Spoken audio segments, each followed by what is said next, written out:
Broadcasting live from the Business Radio X studios in Atlanta, Georgia, it's time for Atlanta Business Radio, spotlighting the city's best businesses and the people who lead them. Good afternoon. This is Sanjay Toure for Business Radio X, and welcome back to this very special edition of Atlanta Business Radio. It's time for Trusted Advisor Radio, brought to you by our good friends at Country Financial. Now, here's your host, Chris Seabrook. Who do you have in the station with us today? Thanks, Sanjay.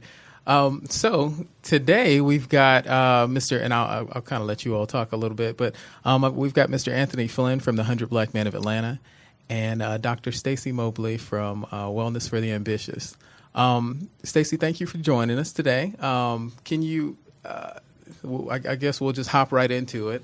Okay.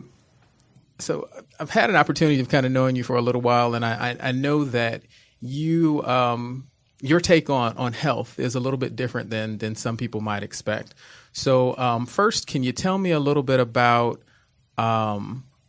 what you do that's a little bit different, and then maybe how you feel about the definition or the term healthy? Okay, well, thanks for having me. I'm really excited to be here and just share information about health in a different perspective because I see so many people falling into the trap of the quick fixes and the fads and the trends.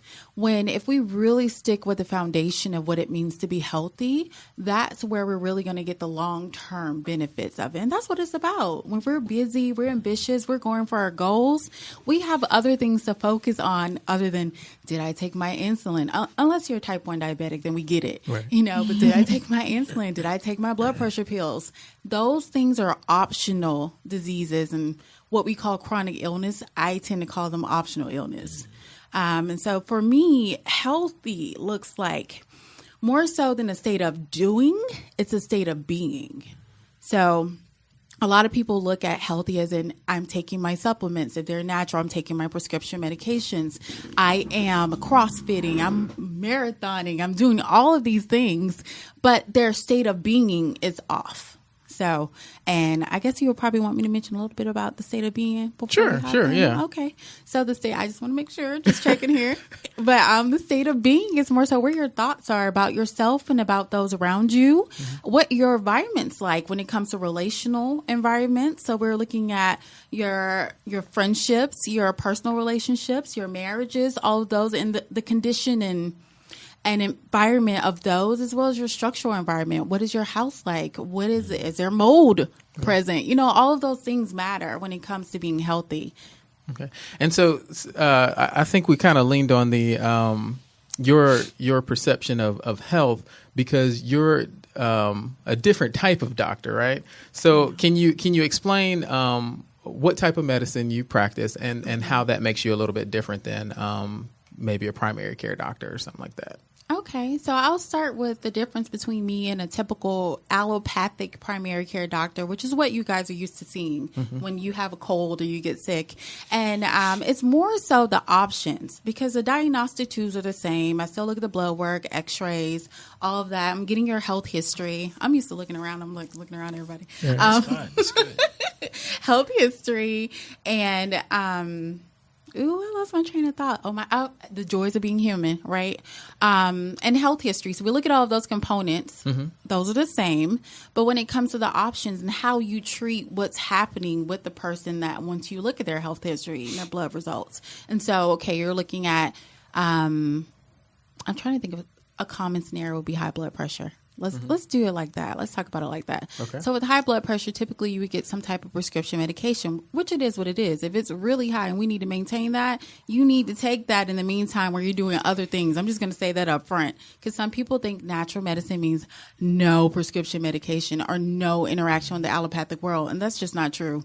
Because we want you to live, right? And get stable. And then once you're stable and at a point where you can choose your alternative or other options, that's when we look at herbal combinations, the structural and relational status of your stress levels, all of that, and so much more. But we can go on talking about that all day. Right. So now, you mentioned your state of being, and I know a lot of people, especially in the business world, because I work with a lot of business owners, get stressed about different things, whether it's their finances, general things going on with their health, their family. Tell me, what are your perspectives on stress levels, on stress in general, I guess? Yeah. So stress is because people think of stress only as the things that happen to them and not just the stress of what's happening within their body because of those things that are happening to them. And they also forget that they have options. They think that, I like to call it the victim mentality. So we think, woe is me, things are happening to me. When you take a step back and think about, okay, these things are happening to me. Number one, how did I get to this point? And then number two, what do I need to do to resolve this and move past this? And that's where people like you come into play. So it's not just all about supplements. And so that's one thing that I would really love people to understand about stress levels is you have to use all of your resources, not just a pill, whether it's prescription or a supplement. And let's see, what did you ask me? your perspective on stress.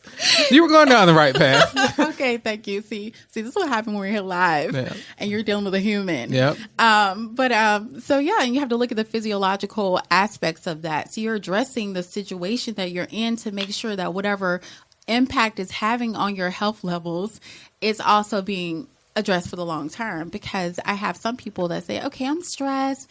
Or actually, there are a lot of people that don't realize that they're as stressed as they are actually over time because it becomes a natural part of their life. So they have to take a step back. And I would usually say, even if you can do a day away or something where you can really step out of your natural daily environment so you can really get an idea of what's going on in your life that even needs to be addressed.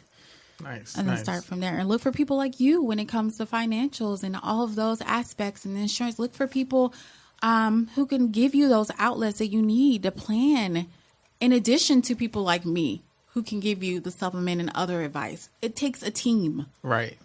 We part of the reason for the show is to kind of give people an opportunity to connect with those resources, because people don't always understand the different resources that are out there. They might know that there's somebody who can help, but don't really understand who that person is. Mm-hmm. So, Can you tell me a little bit about how you, I guess, focus your typical client or whatever on self-care? Like how I'm dealing with stress. I'm dealing with, life in general. Mm-hmm. What are some things that you do to kind of get people mentally focused or kind of guide them towards taking care of self? Okay, to make sure I stay on track too, let's use a scenario. Okay, I like it. Like, for example, diabetes. So if someone comes in and let's say they're pre-diabetic, their primary care doctor has said, hey, you're pre-diabetic, start this metformin, which is what they typically give someone that's in a pre-diabetic state. And then they come to me and like, I want to do something a little bit more. Mm-hmm. I want to address this. So the first thing I would do is make sure they're actually just pre-diabetic, because there are a lot of factors, especially for ambitious people like we are, like something, for example, like adrenal fatigue, that will have an effect on your blood sugar, but it is not the core cause of what's going on. Mm-hmm. You have to look at your adrenal levels, your cortisol levels. You have to look at your gut function. So I would want to look at that person from their whole picture, not just a piece of it. And looking at just their blood sugar is just looking at a piece of them and not the whole person. So that would be step one. And that would happen through blood work, imaging, depending on what that person would need. Then from there, I go on and understand what's going on in their life. Again, looking at that individual. So what is your social life like? What is your work life like? What is going on? What are your goals and ambitions? Where are you feeling stuck? Because that is a big thing that people don't really realize, that a lot of people are stressed because they know they should be doing more with their lives. So where are you feeling stuck in your life? Where do you want to expand on that? What's your plan for pushing through that? No, despite fear, because fear is always going to be there. Right. Just to let you know. I mean, me included. Anyway, but and then from there, we come up with a plan that works for them. So I'm not just going to tell you this is what you do. Go have fun. We set up accountability sessions to make sure they're doing that. Because I'm a planner. Mm-hmm. Whoever sent the notes out for this show, I love them. I don't know if that was you, Chris. Like, just a detail and just it was just beautiful. Because I didn't have to guess. That is the epitome of the lack of decision fatigue, right? And so I make sure they have all those components they need to reach success or whatever those health goals are. And so I'm going to look at their daily schedule and fit in. This is where you can take your supplements. This is where you can do what you need to do, which may look different for you and for you and for you. So I don't look at someone as a disease. I look at them for who they are and fit everything together to help them reach that goal. Right. You're kind of shaping them or shaping their plan, their treatment based on what their actual situation is, not necessarily just saying you've got XYZ wrong with you and a bunch of people have XYZ wrong with them. And so this will probably work for you too. Exactly. Got you. So tell me, how did you choose this path? What made you decide that you were going to go on the path of being a naturopathic doctor as opposed to, and I'm probably going to say this wrong, is allopathic? You're going to say, yeah, allopathic is perfect. Okay, MD. great. Yeah. All right. Instead of being a traditional MD. I was on that road. I went to undergrad at Emory University. So we're in Atlanta. So All right. you guys probably know that. That place, it costs a lot. Anyway, so student loans are no joke. A whole lot. And so I was around. I always knew I wanted to be a doctor. Only thing I knew was allopathic MD. And my MDs out there listening, there's nothing wrong with you. It's just a different way that we practice. But I started spending, I'm one of those people that like to learn on the ground floor. So I was in my classes, but when I was not in class, I was in a hospital, a doctor's office, or someone's clinic. I was always emailing, asking, how can I help you at the front desk in exchange for seeing what you really do in real life? And so over time, I began to see like these people were following directions. We're not going to talk about the people that don't follow directions when it comes to what they need to do, because we know what's going to happen of the long term. But I would see people who will follow directions and still end up on the same path as the people who didn't follow directions. And I'm like, something has to give with that. Because again, I'm really strategic. I appreciate efficiency. And if they're putting in the effort, taking time out of their day and doing what they need to do, they need a different result than what the people that are not following the rules are getting. Right. And so I said there had to be another way. I didn't know what the other way was. And y'all would think I'm crazy. But then I heard this voice. I was getting ready to take MCATs. I had saved up all my money for applications because my mom couldn't afford to do that for me. But that's a story a lot of people probably have, so we're not going to go down that road. And this voice literally in my head, and I'm not crazy, people, said, wait. And I'm like, what do you mean? Wait on what? I got a lot of stuff to do. It takes 4 years to get through med school, another 4 years to get through residency. I don't have time to wait. But then I respected that because I learned over time to listen to your intuition and still small voice, whatever you want to call it. And I waited. And I call it active waiting because I don't know how to wait and just be still. And over time, I met this, I think it was junior year in undergrad, where I met this girl who came to me and started talking about naturopathic medicine. And I'm just like, I don't know what that is. That sounds like a little sketchy. I don't know. I'll talk to you later. Thank you for the information. But somehow it kept coming around. And eventually, to make a long story short, I just went ahead and took the leap and went for it. And I've never regretted it, other than it's easier to pay student loans if you probably went to, empty school, because I had the same level of student loans. So like in the 300,000s, like the equivalent of a house. Nice. But other than that, I don't have any regrets. Nice. That's awesome. So going down this path, I'm sure there's something that kind of led you, maybe a little bit on the personal side that kind of led you down this road. Did you have any health struggles? Did you have anything that you had to overcome that helped you really, I guess, was maybe the tipping point to get you down this road? That is a good question, Chris, because I actually did not. Like, none of my health issues triggered that I want to go look for answers and solutions, because I didn't realize them as health issues, because I was on the move. I was on the go. One time at Grady Hospital, because it's one of the places I hustle my way into to see patients and see what they were doing in the emergency room, and I passed out. And we were in the middle of a surgery. So they're in the middle of doing brain surgery. They were like, hey, Stacy, you should come see this. And, no one told me that they were going into a brain surgery. They said, scrub in, you should come see this. I go in to see it. I saw this lady get her top of her head, like, just sawed off. And I heard, I passed out. So when I woke up, though, and I was just like, is she okay? Because they were like, is she okay? And I'm like, yeah, is she okay? They're like, we're talking about you. I didn't even know I passed out. But part of that was the fear or just like being thrown into something like that. And the other part was that I was not eating correctly. I did not know I was not eating correctly because I was putting something in my body. I was eating, there were Snickers and, quick Lunch food. of champions. Yeah, right? Anything that keep me going. But so I thought I was eating. And so those factors were not something that I really paid attention to until I started to learn more down the road about how your food truly affects your body. And how your choices really matter for the long term, because I'm still paying for those choices right now, even though I know what I know right now. Right. So coming with the health, because I'm human, people. I mean, I always explain it this way to my patients and clients: is that there were choices that were made for me, i.e., during childhood, my genetic factors, environmental factors growing up. There were choices that I made when I was not aware of the choice I made, the story I just told. Then there are choices that I get to make right now. And I'm still paying for the other two sections of choices right now. So adrenal fatigue is something I'm recovering from right now. That's why it's something that's passionate for me. It affected my dental health, which is another story for another day, which really got to the core of me. And anyway, that's a different story. I don't want to have tears. Oh, no. And some people might think that that's really superficial, but it's really not, because it's reflective of what's happening in your body. High blood pressure is something I had to work my way through, and it was not just because I'm black. Hello, yes, I'm black, people, but it was not just because I was black or because of where I came from, but it was because of the habits and choices and environmental factors up until this point in time that I'm cleaning up to this day. Wow. So I've heard of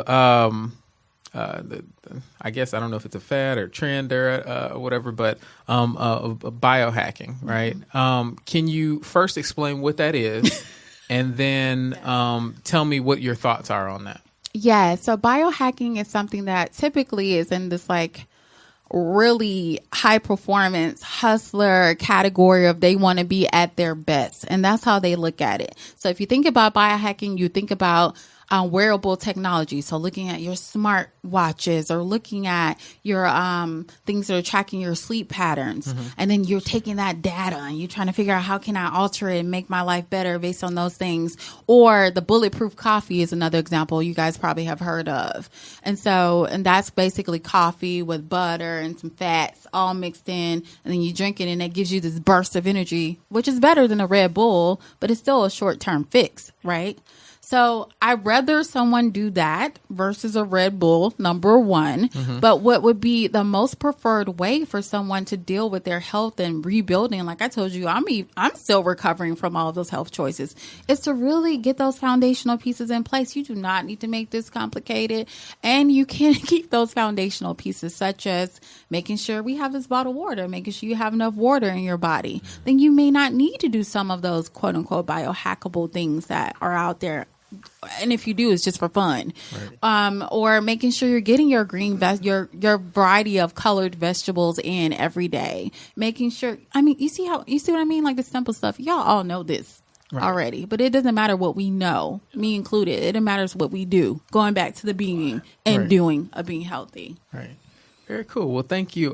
Thank you for sharing. Want to hop over here to Mr. Flynn. No problem. So, Anthony, you work with the 100 Black Men of Atlanta. Been there for 9 months now.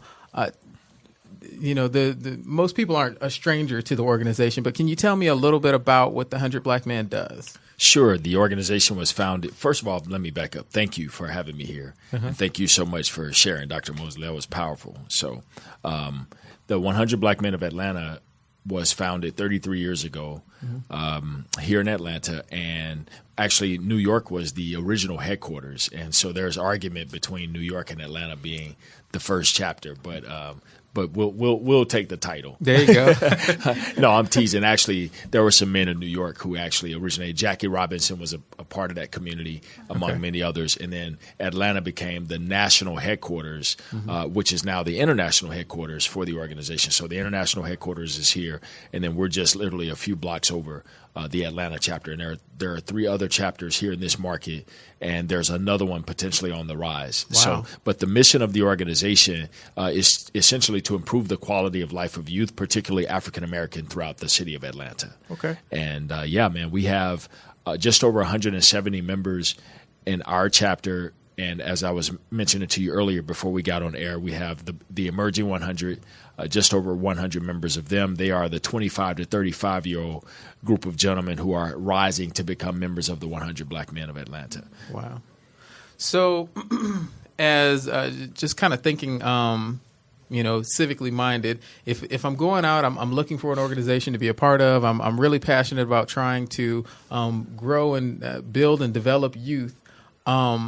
What makes me pick a 100 Black Man? What are some things that you all do that are special, significant to you that might, compel me to say, okay, this is the group that I want to be a part of? Yeah, I think ultimately we have a unique way for people to join our work because we are a member-led, member-run organization. And actually, to become a member, you have to be referred by another member.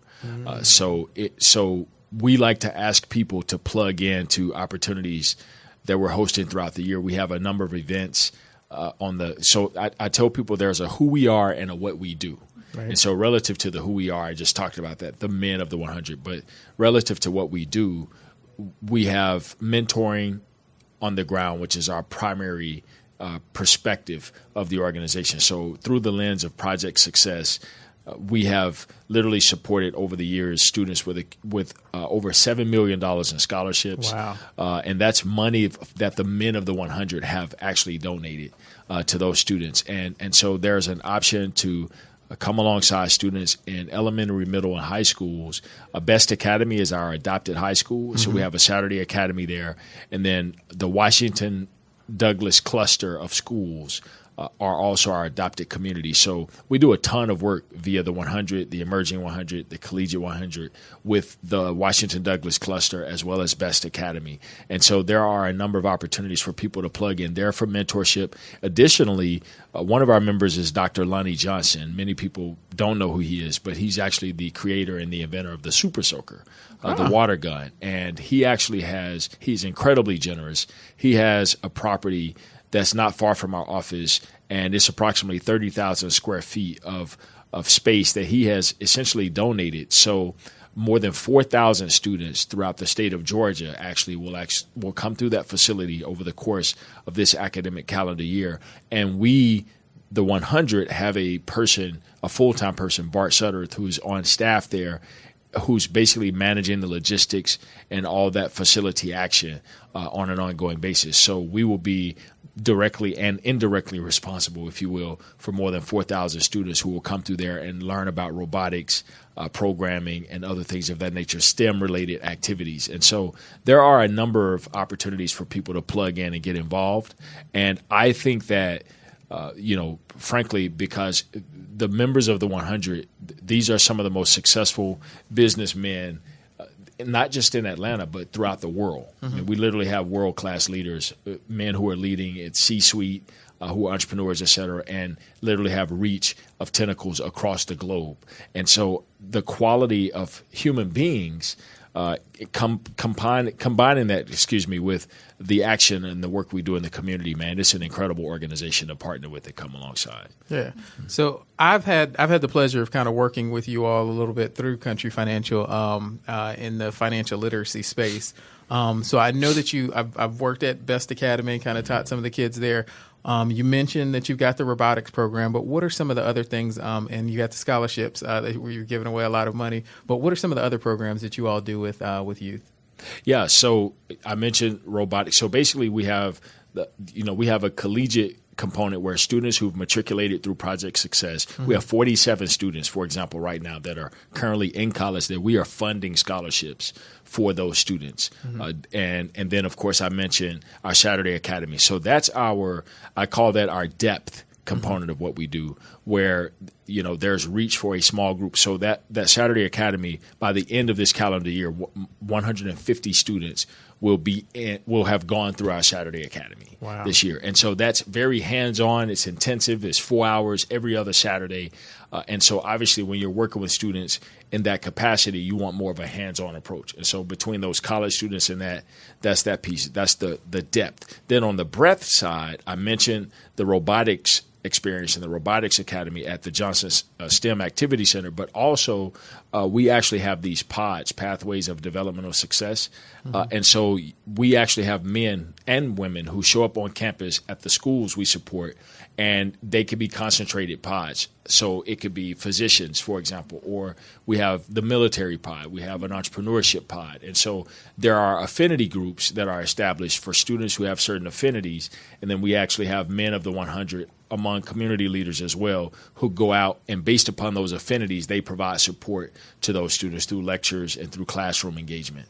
So that's the gist. Now, there's a lot of other stuff going on, right? But that's a quick summary or synopsis of the primary, framework of the work of our organizations. Okay. So, with the 100 being such an impactful organization, giving out scholarships, providing opportunities for people to come and spend Saturdays and actually do something productive, how do parents generally find out that there are opportunities that exist outside of being a part of the schools that you're affiliated with? I was going to say that, frankly, that's primarily it.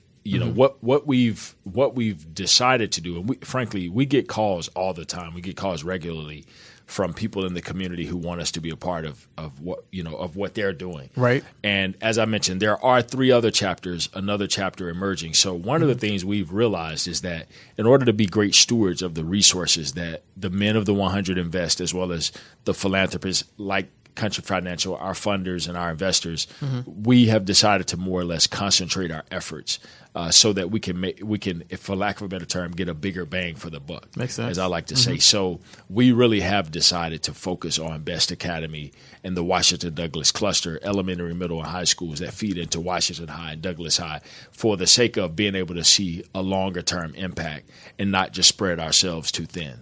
Okay. Yeah, that makes sense. Yeah. So that basically you can kind of almost hold a child's hand throughout their pathway through school and then lead them into college. Exactly. Okay. Yeah. And so we found that it being more important to really be diligent and persistent in a child's life, and the long-term impact, the long-term implications play out better in those cases. And so we've made that choice. So for parents who do want to get involved, we can – If we are not a direct resource for them, we can help support and find other resources that may be beneficial for them. Nice.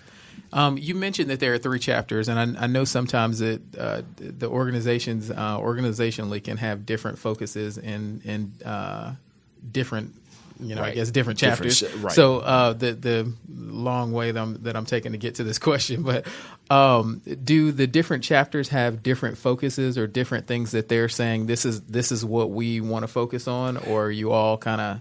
Yeah. So together? To be honest, I don't know a whole lot about the other chapters. Okay. Just because we're a fairly large chapter. I'm pretty sure we're the largest chapter out of more than 100 chapters internationally. We're the largest chapter of all. And so we're blessed to have, companies like yourselves to invest in us at a high level.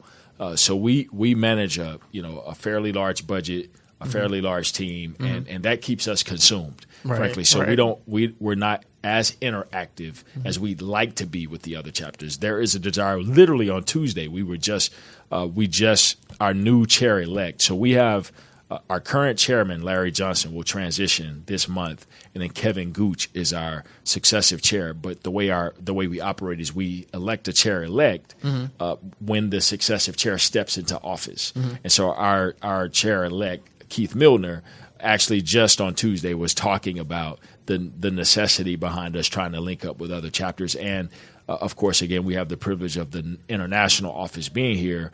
And so we've had some conversations with the international office about ways that we can collaborate more throughout the city. And frankly, the city wants to see it. Many of the companies that we interact with, they have a vested interest in seeing us partner and co-labor.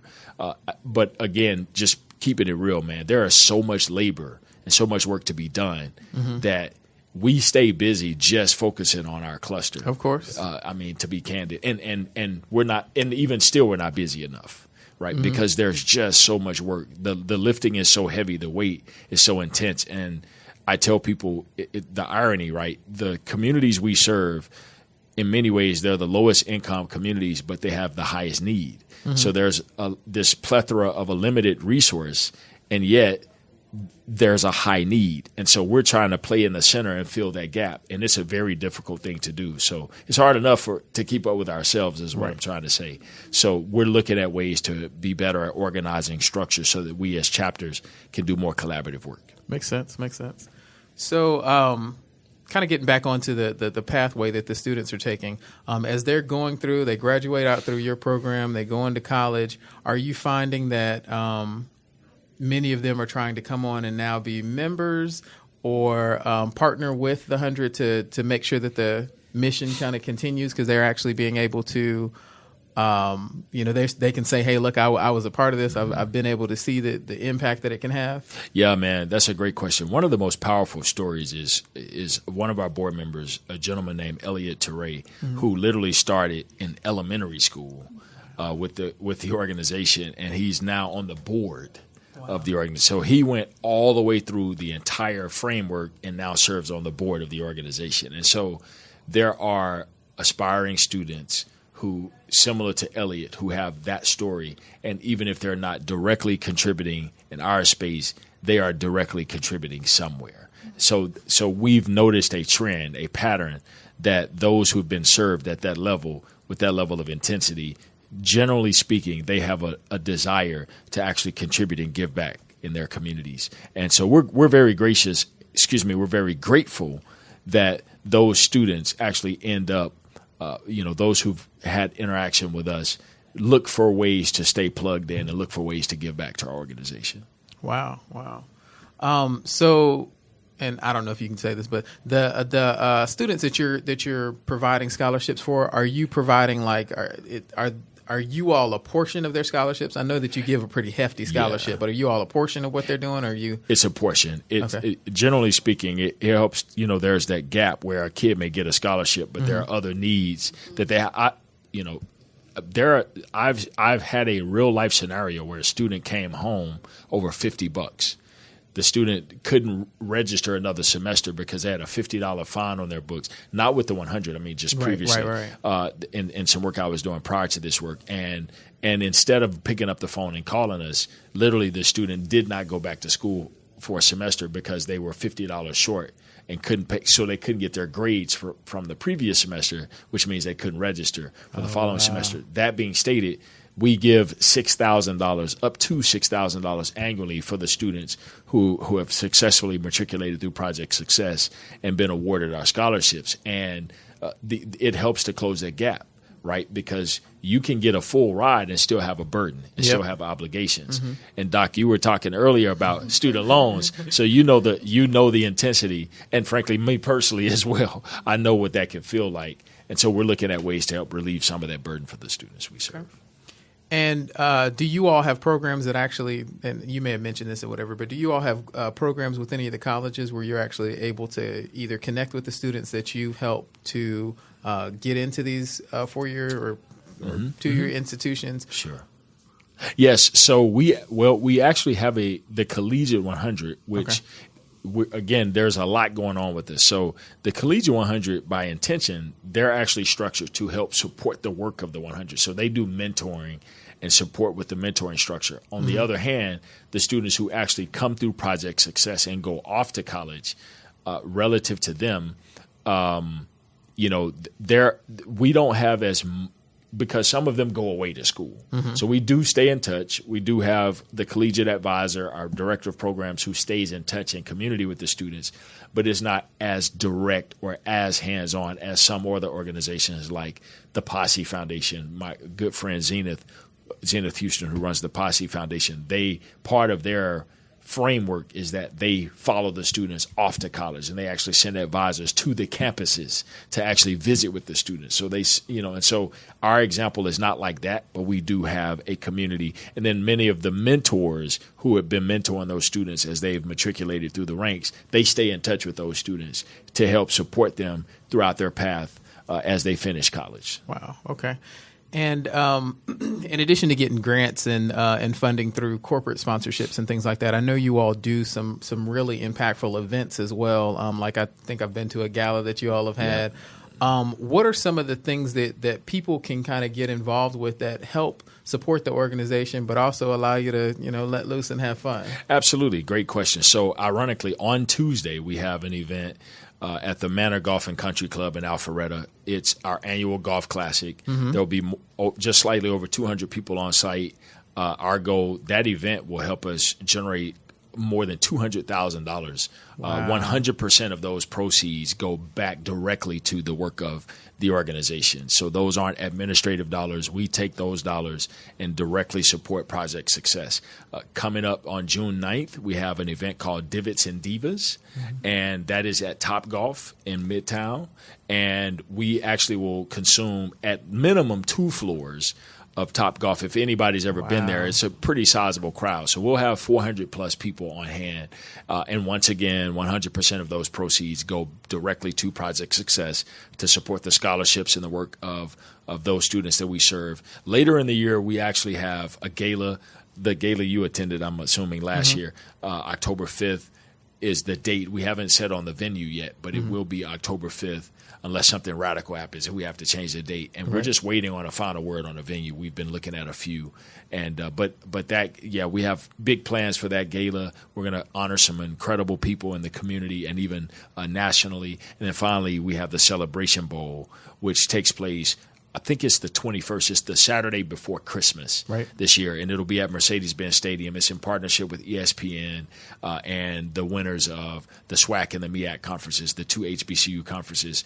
The winning teams in those conferences square off in the very first game that kicks off the bowl season for college football. And so those are just 4 examples. The Emerging 100 have events on a regular basis, and we have other opportunities for people to engage. But I highly recommend that people come to our website, and that website is www.the100atl.org, the100atl.org. Fantastic. Country used to let me play in the golf tournament, but I'm not very good. So. Hey, you can come The and dollars stand. could spend You so can, many- you can come and stand alongside me because I will not be out there. Right. Since you went ahead and shared the website, are there any ways that people can kind of connect with the 100, kind of figure out a little bit more about the organization, follow you on social media? So I recommend they take a stop on our website. Okay. Yeah, that would be the best because there's so much information about us. That's a good place for them to. It's a great oasis to tell people, to point people in different directions, and really gives people a great perspective on the work of our organization. Fantastic. And Dr. S, can you share how people can reach out to you? How can they stay connected? Yes, so Facebook is one way. So you can follow my page, Wellness for the Ambitious. I am catching up with the times, so I'm starting an Instagram. So if you follow me on Facebook, I think I'm the only person in the world that does not have Instagram. I'm catching up. So if you follow me on Facebook, then you'll eventually get my Instagram information. Website is wellnessfortheambitious.com. Right now, you just go to it eventually. But yep, I'm excited to talk more about these topics and share more information. So thank you. Okay. And so as we wrap up the show, I like to do a little segment where we focus on small things that help you achieve bigger goals. Country has a campaign that we run called our Simple Steps campaign. And I just wanted to see if you can share maybe 1 or 2 simple steps to taking a look at your health, or being more healthy, more health focused, I should say. What are some simple steps that you can share about health? Love it. Okay, number 1 is be present. Wherever you are, be there. Wherever you are, be there. Because we're so busy being in the future and the past, and the present is just like flying by and going into one of those categories. So just be present. And as you're being present, just take deep breaths. Doesn't matter if you're in yoga or meditation. You don't need to label it. Just breathe. So that's number 1. And number 2, I would say stay hydrated. That will take care of so many things. And when I say stay hydrated, I mean with like actual, you can't see me right now, but actual water. I don't just mean like Powerade that's made for Super Bowl people. It's not made for the average person. Pedialyte is something I like. I don't know if I can do that. I said a brand name. But something like that, or but let water be the base. Half your body weight in ounces. Keep it nice and easy. Nice. And before I go over to Anthony, is there a preference? Like, I've heard different things about alkaline water versus regular water. Is there what's your take on that? I started to go down that road. Back to the basics. Just water. Your body will naturally know what to do. If you're eating your vegetables, your good quality vegetables, not just any crap that's over the counter, and you're drinking enough water, your body will know how to alkaline its own environment. You won't need to do that with your water itself, unless you just want to have fun and do something extra. So if you just focus again on the basics, that'd be great. I would say during the summer, you want more spring water because that's going to have more of your natural minerals in place. And then during the wintertime and even during the summertime, or when you're detoxing, that's when you want more of your distilled water because that's going to be pulling from your body and your tissues. Nice. Okay. And Mr. Flynn, tell me. I guess maybe you can share some simple steps that'll help people interact or do good things in the community. Yeah, I have a simple saying: do for one what you wish you could do for everyone. And because there's so much going on, and people get so overwhelmed with, oh my God, how do I possibly get in and add value? How do I solve all the world's problems? Don't try. Do for one what you wish you could do for everyone. Very cool. Okay. Awesome. Well, I'm Chris Seabrook again with Trusted Advisor Radio and Country Financial. We thank you for joining us today, and we look forward to having you back next month. And this is Sanjay Toure for Business Radio X.